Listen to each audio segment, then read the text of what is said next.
আব্বা শোনো, তুমি মেলা তাল বাহানা করছো, এবার কিন্তু তোমার শেষবারের মতো করছি। মোবাইল যদি না কিনে দাও, ঘর বাড়ি ভেঙে চুরে শেষ করে ফেলামো। বাবারে শোন, কালকে যে বাজার কর্ম সেই টাকা পর্যন্ত হাতত নাই, আর তুই করছু মোবাইল কিনে দেওয়া লাগবি। তুই ইনকা অবুঝ হয়ে গেলু কেমনে?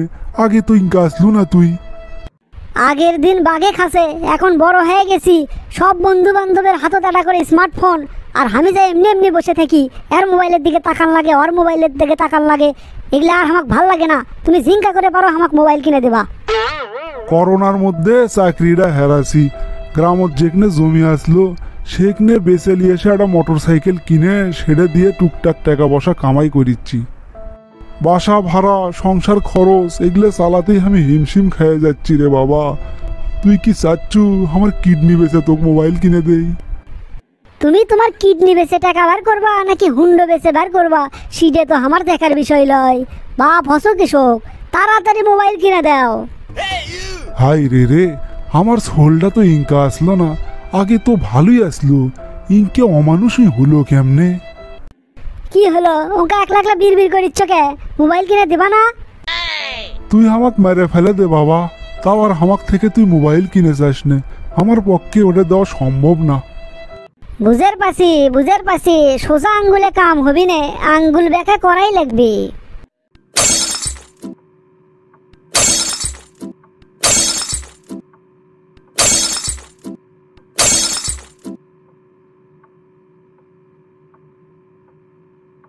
এ বাবা ইনকা ঘর বাড়ি ভাঙা শুরু করলু কে? তুই কি কিছুই বুঝিস নে, একেবারে অবুঝ হয়ে গেলু। তোমার সাথে আর কোনো প্রকারের কথা নাই। তুমি যখন মোবাইল কিনে আনবা তারপর আমার সাথে কথা কইও, তার আগে কোনো কথা নাই। তুমি সরো আমার ঘর থেকে, আমি সব ভেঙে চুরে শেষ করে ফেলামো।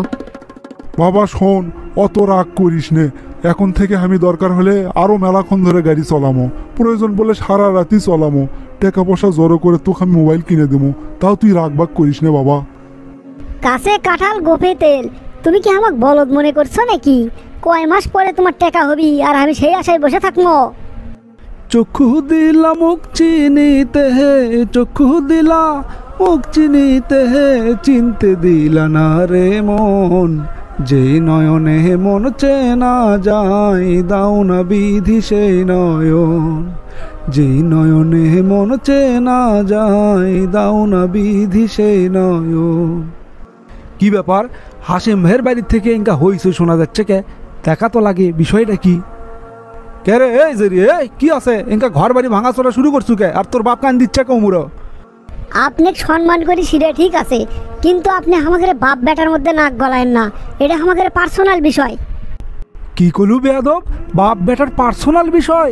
এই কথা কয়ে তুই বাপের সাথে বেয়াদবি করবু? তোর বেয়াদবির কথা তো মেলা শুনছি, কিন্তু আজকে নিজের চোখে দেখলাম, এইটা তো মাইনে নেওয়া সম্ভব না।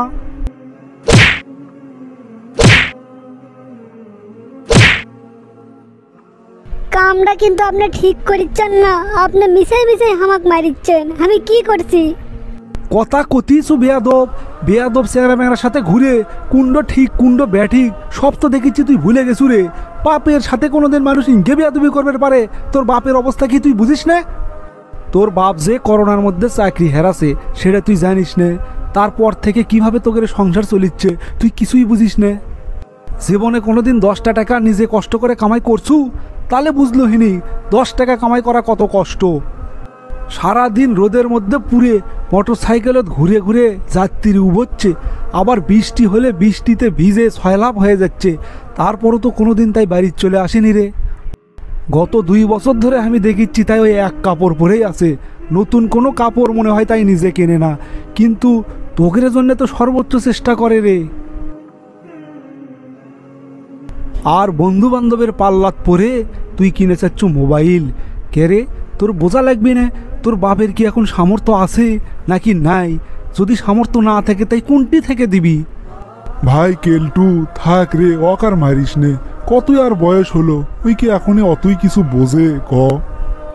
দেখ, এত বেয়াদবি করার পরেও তোর বাপ তোকে মায়ের বেদ দিচ্ছে না, এটার নামই হচ্ছে বাপ। আর তুই সেই বাপের সাথে বেয়াদবি করিস? আসলে আমার ভুলই হয়ে গেছে। রঙিন দুনিয়া থাকতে থাকতে আমার এই সাদাসিধে বাপের অবদানের কথা আমি বেমালুম ভুলে গেছি। আপনি আমাকে মাফ করে দিয়েন। আমি আর আমার বাপের সাথে বেয়াদবি করবো না, উল্টো পাল্টা কিছু কিনেও চাবো না। ওরে পাগলা, আমার কাছে মাপ চাই কি লাভ? তুই তো ভুল করছু তোর বাপের কাছে। যা তোর বাপের কাছ থেকে মাপ চাইলে। আব্বা, তুমি আমাকে মাফ করে দাও। আমি তোমার সাথে মেলা বেয়াদবি করে ফেলাছি। আসলে আমি বুঝবার পারিনি এগুলা আমার করা ঠিক হচ্ছে না। থাক বাবা থাক, কান্দিস নে। তুই যে বুঝের পাছু তাতেই আমি খুশি। এই বয়সে তো একটু ভুল টুল হয়ই। এখন থেকে ভালো হয়ে থাকার চেষ্টা করিস রে বাবা, আর বাস্তবতা বুঝিস। আব্বা।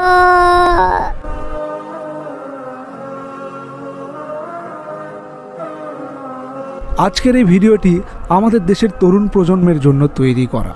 আমাদের তরুণ প্রজন্ম অনেক সময় বাবা মায়ের সাথে এইভাবেই খারাপ ব্যবহার করে থাকে, উল্টোপাল্টা জিনিস চেয়ে, যেটা হয়তো তার বাবা মায়ের কিনে দেওয়ার সামর্থ্যই নাই, অথচ তারা বোঝার কোনো চেষ্টাই করে না। আমি তাদের প্রতি বলতে চাই, প্রিয় ভাই এবং বোনেরা, আপনাদের বাবা মা কখনোই আপনাদের খারাপ চায় না। সব সময় বাবা মায়ের প্রতি অন্যায় দাবি চাপিয়ে না দিয়ে বাস্তবতাটা বোঝার চেষ্টা করুন।